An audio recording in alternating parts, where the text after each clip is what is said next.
देवकी के पूर्व जन्म की कथा। किस श्राप के कारण उन पर दुखों का पहाड़ टूट पड़ा। पूर्व जन्म में देवकी द्वारा किए गए कर्म ही देवकी के दुखों का कारण बने। दक्ष प्रजापति की दिति और अदिति नाम की दो सुंदर कन्याओं का विवाह कश्यप मुनि के साथ हुआ था। अदिति के अत्यंत तेजस्वी पुत्र इंद्र हुए। भगवान विष्णु ने इंद्र का पक्ष लेकर दिति के दोनों पुत्रों हिरण्यकश्यपु और हिरण्याक्ष को मार डाला। तब दिति ने सोचा कि मैं कोई ऐसा उपाय करूंगी जिससे मुझे ऐसा पुत्र प्राप्त होगा जो इंद्र को मार डालेगा। भगवान की ऐसी माया है, लोग अपने को और अपने आत्मीय को तो बचाना चाहते हैं लेकिन दूसरों से द्रोह करते हैं और यही द्रोह नरक में ले जाने का रास्ता बनता है। तब इंद्र जैसे ओजस्वी पुत्र के लिए दिति के मन में इच्छा जागृत हुई। अतः वह अपने पति कश्यप मुनि को प्रसन्न करने के लिए उनकी सेवा करने लगी। दिति ने अपने मन के संयम, विवेक, मधुर भाषण और मुस्कान से कश्यप मुनि के मन को जीत लिया। वे दिति की सेवा से प्रसन्न होकर जड़ हो गए। उन्होंने दिति से कहा, अब तुम जो चाहे हम करने को तैयार हैं। दिति ने देखा कि ये वचनबद्ध हो गए हैं तो उसने कश्यप मुनि से प्रार्थना की कि मुझे बलशाली एवं परम शक्ति से संपन्न पुत्र देने की कृपा करें जो इंद्र को मार डाले। ये सुनकर कश्यप मुनि को बहुत दुख हुआ क्योंकि इंद्र अदिति के गर्भ से पैदा हुए थे जो कश्यप मुनि के बेटे ही थे। फिर उन्होंने सोचा कि माया ने मुझे पकड़ लिया। संसार में लोग स्वार्थ के लिए पति, पुत्र आदि का भी नाश कर देते हैं। अब क्या होगा? मैंने जो वचन दिया है ना तो वह व्यर्थ होना चाहिए और ना ही इंद्र का अनिष्ट होना चाहिए। इस प्रकार सोच विचार कर कश्यप मुनि ने दिति को 1 वर्ष का पुंसवन व्रत धारण करने के लिए कहा। कश्यप मुनि ने कहा कि यदि तुम 1 वर्ष तक व्रत का पालन करोगी तो तुम्हारे जो बेटा पैदा होगा वह इंद्र को मारने वाला होगा। लेकिन यदि व्रत में कोई त्रुटि रह जाएगी तो वह इंद्र का मित्र हो जाएगा। कश्यप मुनि ने व्रत के लिए दिति को इन नियमों का पालन करने के लिए कहा।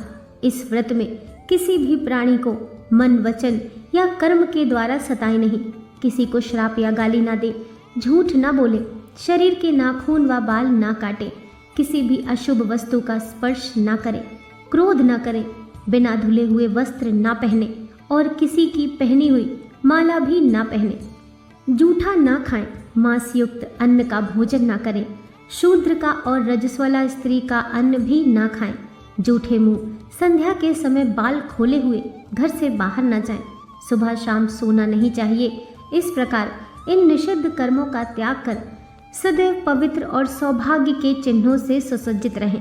प्रातः गाय, ब्राह्मण, लक्ष्मी जी और भगवान नारायण की पूजा करके ही कलेवा करें। सुहागिन स्त्रियां व पति की सेवा में संलग्न रहें और यही भावना करती रहें कि पति का तेज मेरी कोख में हो। अपने पति की बात मानकर दिति उनके ओज से सुंदर गर्भ धारण कर पुंसवन व्रत का पालन करने लगी। वे भूमि पर नीचे सोती थी और पवित्रता का सदा ध्यान रखती थी। इस प्रकार जब उसका तेजस्वी गर्भकाल पूर्ण होने को आया तो दिति के अत्यंत दीप्तिमान अंगों को देखकर अदिति को बड़ा दुख हुआ। उसने अपने मन में सोचा कि यदि दिति के गर्भ से इंद्र के समान महाबली पुत्र उत्पन्न होगा तो निश्चय ही मेरा पुत्र निस्तेज हो जाएगा। इस प्रकार चिंताग्रस्त अदिति ने अपने पुत्र इंद्र से कहा, इस समय दिति के गर्भ में तुम्हारा शत्रु पल रहा है, अतः ऐसा कोई प्रयत्न करो कि गर्भ में ही वह शिशु नष्ट हो जाए।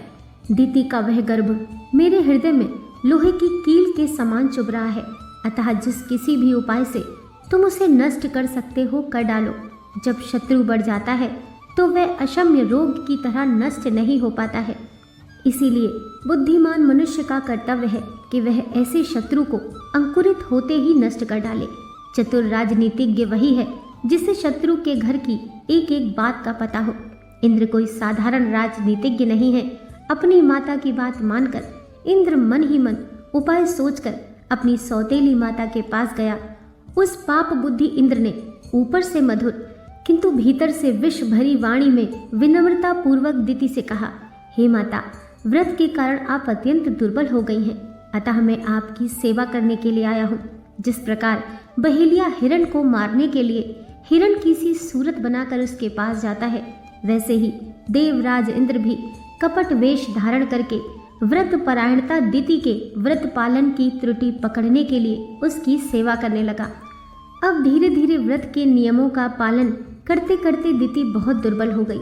फिर एक दिन इंद्र ने दिति से कहा, माता, मैं आपके चरण दबाऊंगा, क्योंकि बड़ों की सेवा करने से मनुष्य अक्षय गति को प्राप्त कर लेता है। ऐसा कहकर इंद्र उनके दोनों चरण पकड़कर दबाने लगा।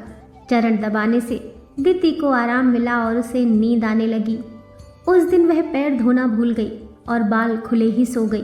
दिति को नींद के वशीभूत देखकर इंद्र योग बल से अत्यंत सूक्ष्म रूप बनाकर हाथ में शस्त्र लेकर बड़ी ही सावधानी से दिति के उदर में प्रवेश कर गया और वज्र से उसके गर्भ में पल रहे बच्चे के 7 टुकड़े कर डाले।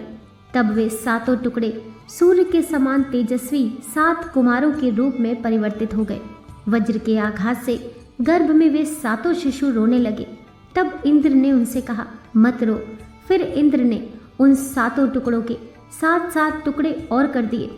इस प्रकार 49 कुमारों के रूप में परिवर्तित होकर वे जोर जोर से रोने लगे। तब उन सब ने हाथ जोड़कर इंद्र से कहा, देवराज, तुम हमें क्यों मार रहे हो? हम तो तुम्हारे मरुदृढ़ हैं। इंद्र ने मन ही मन सोचा कि निश्चय ही ये सौतेली माँ दिति के व्रत का परिणाम है कि वज्र से मारे जाने पर भी इनका विनाश नहीं हुआ।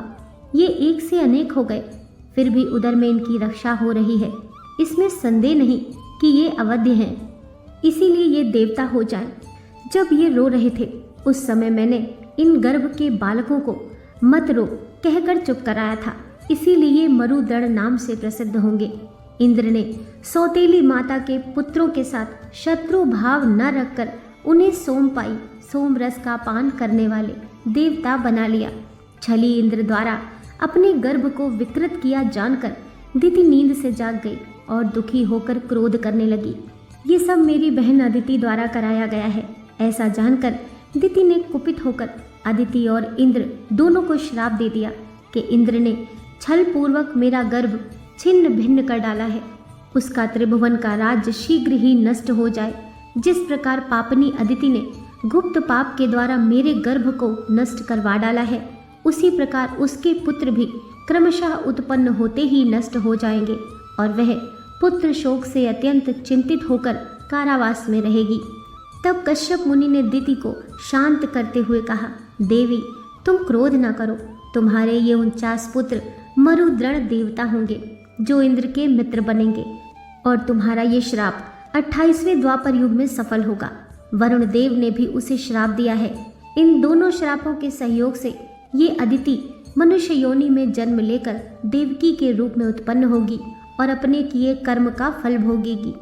उसी श्राप के कारण देवकी के रूप में जन्म लेकर कंस के कारावास में कई वर्ष बिताने पड़े और अपने ही पुत्रों को अपनी ही आंखों के सामने मरते हुए देखना पड़ा। दोस्तों, वीडियो पसंद आई हो तो लाइक कीजिए, चैनल को सब्सक्राइब कीजिए। मिलते हैं नेक्स्ट वीडियो के साथ।